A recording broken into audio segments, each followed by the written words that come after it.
stop telling the story of your past and start telling the story of your future. Stop believing in your past, real or imagined, and start believing in your future. Stop romancing the past and let's start romancing a future. So the unlearning process then, 95% of who we are is a set of memorized behaviors, automatic emotional responses, unconscious habits, hardwired attitudes, beliefs, and perceptions that are automatic like a computer program. So if we're in a program, then we're unconscious. So in order for us to change, we have to become conscious of our unconscious thoughts and the story and the narrative that we tell and those memories, to become familiar with how we speak or how we act and become so conscious that we don't go unconscious to that behavior. And then we have to look at the emotions that we live by every single day and realize, are these emotions loving to me? And then all of a sudden name it. Wow, this is actually guilt. I just didn't know it was guilt. It's just, or unworthiness. It's just how I normally feel.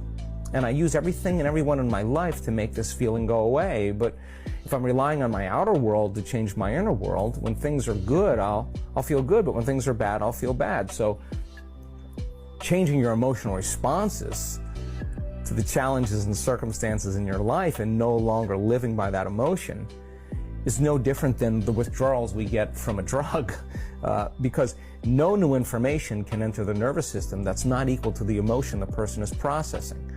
So then you can tell the person the answer to the problems in their life, but unless they overcome that emotion, they'll be perceiving reality through that lens, the lens of the past.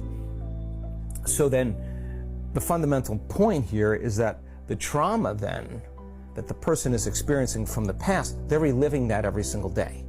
So then when it comes time to be defined by a vision of the future, if you're living in the past, it's so much easier to forget that vision than to remember it. So how do we remember the vision of the future? Well, we got to feel the feeling of the emotion before it occurs, before the event occurs.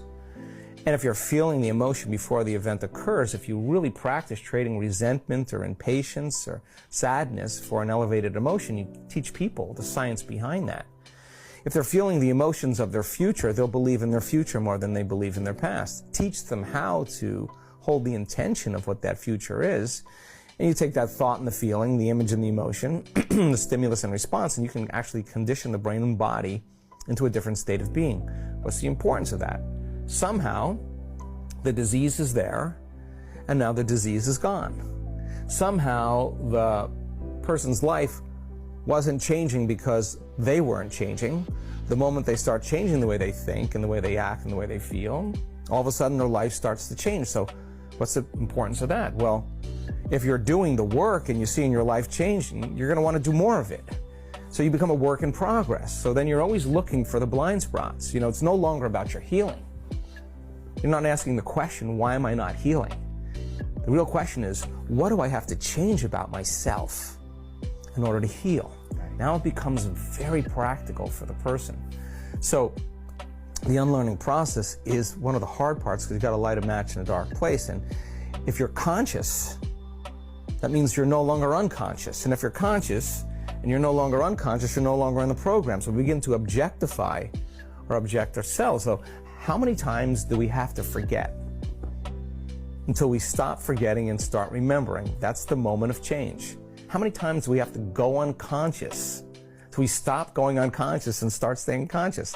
That's the moment of change. And God, we get numerous opportunities in life. Every day is one lifetime. And if you just decided before you started your day who you no longer wanted to be in thought, behavior, and emotion, just remember that, stay conscious of it, and who you do want to be.